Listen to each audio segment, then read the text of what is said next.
How to create the work-life balance. Hello champions, I'm Dr. Meghna Dikshit, author of You Matter. I'm so happy to welcome you to our channel. Here we explore the mind and brain, share success secrets, heal past wounds and prepare for a bright future. If you're new, don't forget to subscribe and hit the notification bell. And to all our returning viewers, a warm welcome back. If you are ready to dive into this subject, type ready in the chat box. So how to create work-life balance so that you live a joyous life? Let's understand. My friend's daughter, all of 32 years old, had a breakdown in 2022. My friend was aghast. At this young age, her daughter had mentally, emotionally, physically collapsed. What had happened to bring this on? So when pandemic broke out and work from home became the norm, this young woman was working from 8 in the morning until 2 in the morning.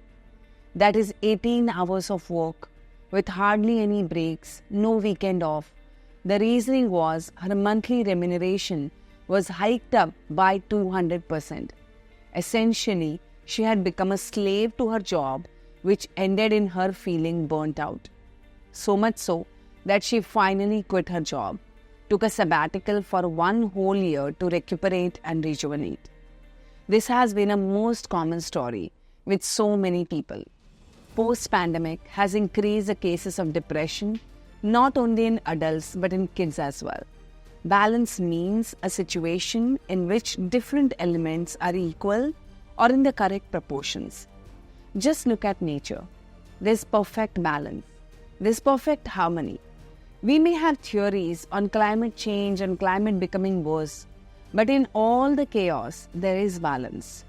In the wheel of life, there are 8 areas: health, relationships, career, business, money, personal development, time, fun, and contribution. For most of us, the focus areas are career or business and money. All other areas are pushed to the background. I attribute the reasons for this to our conditioning. We are conditioned from childhood to study hard, get good marks so that we will get a good job, paying us a good salary. I remember, after my education, I was offered a job as an assistant to an Ayurvedic doctor. The salary for those times was excellent, but I refused that job.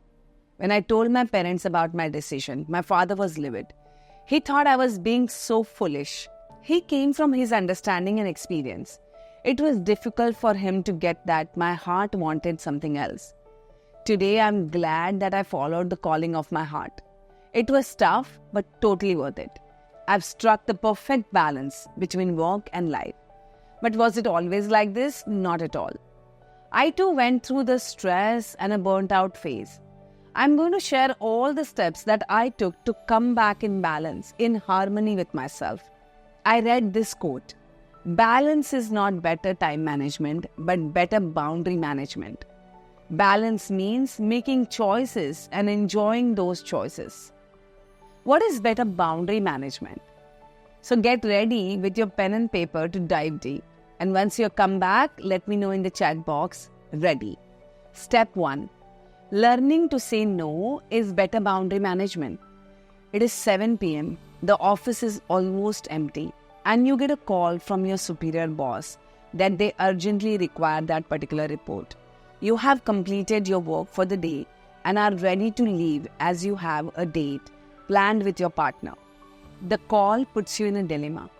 You are aware that the appraisal is due next month and you want that pay hike. You've planned on moving into a bigger home next year. So what to do? Setting a healthy boundary and saying no is directly linked to our self-worth. Saying a no to your superior without the fear of losing out on the promotion is setting a healthy boundary. There are ways that you can communicate. Maybe you can say that right now I can't do it. I will come tomorrow morning early and finish this. It is sending a subconscious message that you are unwilling to succumb to any kind of bullying. You are ready for hard work. You are aware of your capabilities and the value you bring to the organization. Most of us say yes when we actually want to say no. So do this exercise. Write down 3 incidents in your life where you wanted to say no, but you anyway said yes. What were the reasons that stopped you from saying a no? Step 2. Leading a healthy lifestyle. Following a good nutritious diet, exercising regularly, doing meditation, breath work and yoga. When you are healthy in body, you will feel more energetic and happy. You will have the enthusiasm to go ahead and do what needs to be done. Step 3. Taking periodic breaks. Post-pandemic, when everything shifted online, for consecutive 2 years, I was working non-stop. That was the time my body just gave up. And I realized the importance of breaks. Now every month I take a short break of 2 days, and in a year 2 long breaks with my family. The 2 days of short breaks are just me with myself. It helps me to stay connected with myself. Step 4. An important area in the wheel of life is fun. We think that fun is only for small children, as they do not have any responsibilities. That is not true. As adults, we need fun regularly on a continuous basis. We are conditioned to think fun is waste of time, but it is not. Fun is that which brings you joy. As a child, I used to love getting wet in the rain. As an adult, priority became to stay safe. If I will fall sick, then I will have to miss my work. The feeling of what will people think of me gained more weight. The fun of getting wet in the rain was lost. Last 2 years, I have consciously brought this fun back into my life. Every rain, at least once, I just enjoy to the fullest. What is your fun? Bring it back into your life and see the magic happen. Step number 5. Every year, revisit your passion and check whether the current job profile is fulfilling that passion. If no, then do not hesitate to unplug. To move to the next level of growth, it is essential that we let go of what is not working for us. Our parents' generation worked in one company from the day they joined to the day they retired. That was the norm then.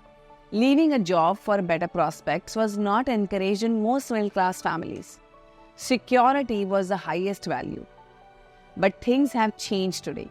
I recently read an article by LinkedIn CEO Ryan Roslansky that by 2030, the 9-to-5 job profile will be obsolete. So change is coming big time. Balance can be achieved only when we are open to adapt ourselves to change. Step number 6. Work on your internal, emotional and mental well-being. Connect with a good mentor or a coach. Work on all the hurts that you have been carrying, which is making you live a mediocre life. Understand that we all deserve a good life, an abundant life. Again, it's our conditioning that says that earning good money and also internal happiness is not possible. It's either or. This is exactly what is balance, what is harmony is. Balance of creating wealth, spending time with loved ones, spending time with yourself, focusing on your passion. It's all possible. I am a live example of it. Hillary Clinton has said, "Don't confuse having a career with having a life." It's time we strike that balance. If this video was helpful to you, make sure that you share it with your friends and family. If you want more help from me, there are 2 links in the caption. Register for my live seminar to train your brain to achieve all your goals. And you can purchase my book, You Matter, through the link and start your personal growth journey with me. Until then, next time.